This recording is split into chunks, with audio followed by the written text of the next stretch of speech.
Hey friends, and welcome back to A Simple Truth. We're continuing through Esther. So last time we were looking at the stage setting of Esther, and that was in chapters 1 through 6. Today is 6 through 10. Now, if you missed it or are a little late to the party, last time we saw the stage setting as King Ahasuerus, Queen Vashti, Queen Esther, Haman, and Mordecai.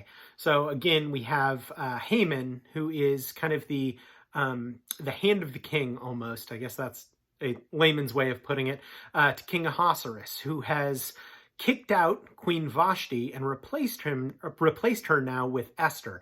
And we have that plot against the Jews. So we're going to see more of that unfolding today in the honoring of Mordecai. We'll see Haman's final undoing. We will see Esther and the Jews. We'll see the Jews defeating death. And then also Mordecai's what's the word I'm looking for? Advancement. So all of that is what we're going to look at today. Once again, and this is going to be in chapter 6 through 10. So chapter 6. That night, the king could not sleep. So one was commanded to bring the book of the records of the Chronicles, and they were read before the king. And it was found written in there that Mordecai had told of Bigthana and Theresh, two of the king's eunuchs, the doorkeepers, who had sought to lay hands on King Ahasuerus. Then the king said, "What honor or dignity has been bestowed on Mordecai for this?" And the king's servants who attended him said, "Nothing has been done for him." So the king said, "Who is in the court?" Now Haman had just entered the outer court of the king's palace to suggest that the king hang Mordecai on the gallows that he had prepared for him. The king's servants said to him, "Haman is there, standing in the court." And the king said, "Let him come in." So Haman came in, and the king asked him, "What shall be done for the man whom the king delights to honor?" Now Haman thought in his heart, "Whom would the king delight to honor more than me?" And Haman answered the king, "For the man whom the king delights to honor, let a royal robe be brought which the king has worn, and a horse on which the king has ridden, which he has a royal crest placed on its head. Then let his robe and horse be delivered to the hand of the one of the king's most noble princes, that he may honor the man whom the king delights to honor. Then parade him on horseback throughout the city square, and proclaim before him, 'Thus shall it be done to the man whom the king delights to honor.'" Then the king said to Haman, "Hurry, take the robe and the horses you have suggested, and do so for Mordecai, the Jew, who sits within the king's gate. Leave nothing undone of all that you have spoken." So Haman took the robe and the horse, arrayed Mordecai, and led him on horseback through the city square, and proclaimed before him, "This shall it be done to the man whom the king delights to honor." Afterward, Mordecai went back to the king's gate, but Haman hurried to his house, mourning and with his head covered.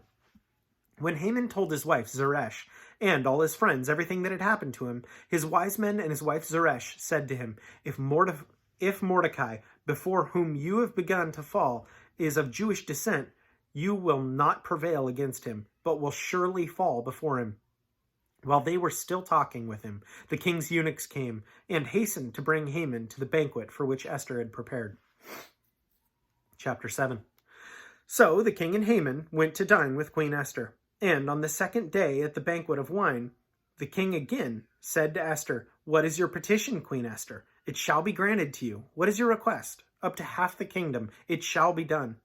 Then Queen Esther answered and said, "If I have found favor in your sight, O king, and if it pleases the king, let my life be given me as a petition, and my people at my request.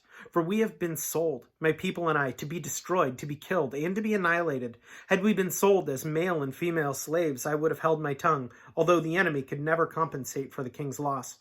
So King Ahasuerus answered and said to Queen Esther, "Who is he, and where is he? Who would dare presume in his heart to do such a thing?" And Esther said, "The adversary and enemy is this wicked Haman." So Haman was terrified before the king and queen. Then the king arose in his wrath from the banquet of wine and went out into the palace garden. But Haman stood before Queen Esther, pleading for his life, for he saw that evil was determined against him by the king. When the king returned from the palace garden to the place of the banquet of wine, Haman had fallen across the couch where Esther was. Then the king said, Will he also assault the queen while I am in the house?" And as the word left the king's mouth, they covered Haman's face. Now Harbona, one of the king's eunuchs, said to the king, "Look, the gallows, 50 cubits high, which Haman made for Mordecai, who spoke good on the king's behalf, is standing at the house of Haman." Then the king said, "Hang him on it." So they hanged Haman on the gallows that he had prepared for Mordecai. Then the king's wrath subsided. Chapter 8. On that day, King Ahasuerus gave Queen Esther in the house of Haman, the enemy of the Jews. And Mordecai came before the king, for Esther had told how he was related to her. So the king took off his signet ring, which he had taken from Haman, and gave it to Mordecai. And Esther appointed Mordecai over the house of Haman. Now Esther spoke again to the king, fell down at his feet, and implored him with tears to counteract the evil of Haman the Agagite, and the scheme which he had devised against the Jews. And the king held out his golden scepter toward Esther. So Esther arose and stood before the king and said, "If it pleases the king, and if I have found favor in his sight, and this thing seems right to the king, and I am pleasing in his eyes, let it be written to revoke the letters devised by Haman, the son of Hammedatha the Agagite, which he wrote to annihilate the Jews who are in the king's provinces. For how can I endure to see the evil that will come to my people, or how can I endure to see the destruction of my countrymen?" Then King Ahasuerus said to the queen Esther and Mordecai the Jew, "Indeed, I have given Esther the house of Haman, and they have hanged him on the gallows because he tried to lay his hand on the Jews. You yourselves wrote a decree concerning the Jews, as you please, in the king's name, and seal it with the king's signet ring. For whatever is written in the king's name and sealed on the king's signet ring, no one can revoke." So the king's scribes were called at that time in the 3rd month, which is the month of Sivan, on the 23rd day, and it was written according to all that Mordecai had commanded, to the Jews, the satraps, the governors, and the princes of the provinces from India to Ethiopia, 127 provinces in all, to every province in its own script, to every people in their own language, and to the Jews in their own script and language. And he wrote, in the name of King Ahasuerus, sealed it with the king's signet ring, and sent letters by couriers on horseback, riding on the royal horses, bred from swift steeds. By these letters, the king permitted the Jews who were in every city to gather together and to protect their lives, to destroy, kill, and annihilate all the forces of any people or province that would assault them, both little children and women, and to plunder their possessions. On one day in all the provinces of King Ahasuerus, on the 13th day of the 12th month, which is the month of Adar. A copy of the document was to be issued as a decree in every province and published for all people, so that the Jews would be ready on that day to avenge themselves on their enemies. The couriers who rode on royal horses went out, hastened and pressed on by the king's command, and the decree was issued in Shushan, the citadel.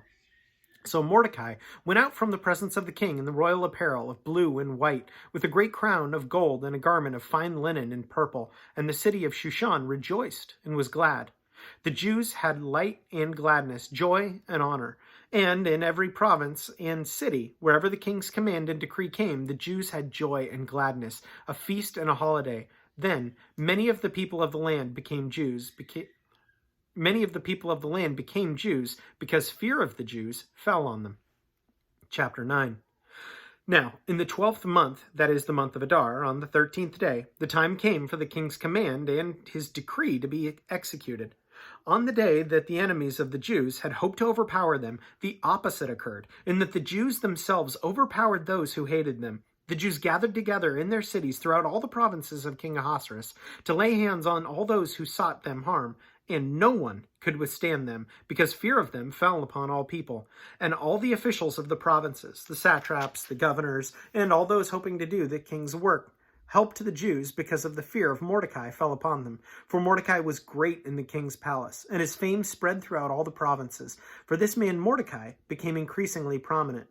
Thus the Jews defeated all their enemies with the stroke of the sword, with slaughter and destruction, and did what they pleased with those who hated them. And in Shushan, the citadel, the Jews killed and destroyed 500 men. Also Parshandatha, Dalphon, Asphatha, Poratha, Dahlia, Aridatha, Parmashta, Arisai, Ardai, and Vajzetha, the 10 sons of Haman, the son of Hammedatha, the enemies of the Jews, they killed. But They did not lay a hand on the plunder. On that day, the number of those who were killed in Shushan the citadel was brought to the king, and the king said to Queen Esther, "The Jews have killed and destroyed 500 men in Shushan the citadel, and the 10 sons of Haman. What have they done? What have they done in the rest of the king's provinces? Now, what is your petition? It shall be granted to you. Or what is your further request? It shall be done." Then Esther said, "If it pleases the king, let it be granted to the Jews who are in Shushan to do again tomorrow according to today's decree, and let Haman's 10 sons be hanged on the gallows." So the king commanded this to be done, and the decree was issued in Shushan, and they hanged Haman's 10 sons. And the Jews who were in Shushan gathered together again on the 14th day of the month of Adar, and killed 300 men at Shushan, but they did not lay a hand on the plunder. The remainder of the Jews in the king's provinces gathered together and protected their lives, had the rest of their enemies, and killed 75,000 of their enemies, but they did not lay a hand on their plunder. This was on the 13th day of the month of Adar, and on the 14th of the month they rested and made it a day of feasting and gladness. But the Jews who were at Shushan assembled together on the 13th day, as well as the 14th, and on the 15th of the month they rested, and made it a day of feasting and gladness. Therefore the Jews of the villages who dwelt in the unwalled towns celebrated the 14th day of the month of Adar with gladness and feasting as a holiday, and for sending presents to one another. And Mordecai wrote these things and sent letters to all the Jews, near and far, who were in all the provinces of King Ahasuerus, to establish among them that they should celebrate yearly the 14th and the 15th days of the month of Adar, as the days on which the Jews had rest from their enemies, as the month which was turned from sorrow to joy for them, and from mourning to a holiday, that they should make them days of feasting and joy, of sending presents to one another and gifts to the poor. So the Jews accepted the custom which they had begun, as Mordecai had written to them, because Haman, the son of Hammedatha the Agagite, the enemy of all the Jews, had plotted against the Jews to annihilate them, and had cast pur, that is, the lot, to consume them and destroy them. But when Esther came before the king, he commanded the letter that this wicked plot which Haman had devised against the Jews should return on his own head, and that he and his sons should be hanged on the gallows. So they called these days Purim, after the name of Pur. Therefore, because of all the words of this letter, what they had seen concerning this matter, and what had happened to them, the Jews established and imposed it upon themselves and their descendants, and on all who would join them, that without fail they should celebrate these 2 days every year, according to the written instructions and according to the prescribed time, that these days should be remembered and kept throughout every generation, every family, every province, and every city, that these days of Purim should not fail to be observed among the Jews, and that the memory of them should not perish among their descendants. Then Queen Esther, the daughter of Abihail, with Mordecai the Jew, wrote with full authority to confirm this second letter about Purim, and Mordecai sent letters to all the Jews, to 127 provinces of the kingdom of Ahasuerus, with words of peace and truth, to confirm these days Purim at their appointed time, as Mordecai the Jew and Queen Esther had prescribed for them, and as they had decreed for themselves and their descendants, concerning matters of their fasting and lamenting. So the decree of Esther was confirmed these matters of Purim, and it was written in the book. Chapter 10. And King Ahasuerus imposed tribute on the land and on the islands of the sea. Now the acts of his power and his might, and the account of his greatness of Mordecai, to which the king advanced him, are they not written in the book of the Chronicles of the kings of Media and Persia? For Mordecai the Jew was second to King Ahasuerus, and was great among the Jews, and well received by the multitude of his brethren, seeking the good of his people, and speaking peace to all his countrymen. So I was immediately struck with the parallel that we have, and I don't mean this as a perfect parallel, a little crooked today, like leaning. I don't mean this as a perfect parallel, but a parallel between what God does for us and what Ahasuerus did for the Jews. And that was, again, all God's design. God used that evil to become good, and yet it's interesting that this death has been commanded. We deserve death. Because we have sinned and we are not right with God, we deserve death. That is the rule. That is the edict. That is law. And that's what we'll get. No one escapes death. Death comes for everybody. But then in the book of Esther, Ahasuerus recognizes what's being done and makes a new law that the Jews can now defend themselves against their attackers. So that's amazing. He's not going to negate the old law. In fact, he can't. He can't negate the old law. So he makes this new law to amend it, saying, Jews, you can now protect yourselves from these people that will come against you. And the parallels I see there are God goes one further. We don't have to defend ourselves. God has already done that. We can't defeat death on our own, but God has sent his son of himself to do that on our behalf. So God has defeated death. God has defeated the enemy and has come to our aid by flipping that on its head. And through his son, he's defeated death. Anyway, that's hopefully that makes sense and that's not too gibberish, but that's what stood out to me today.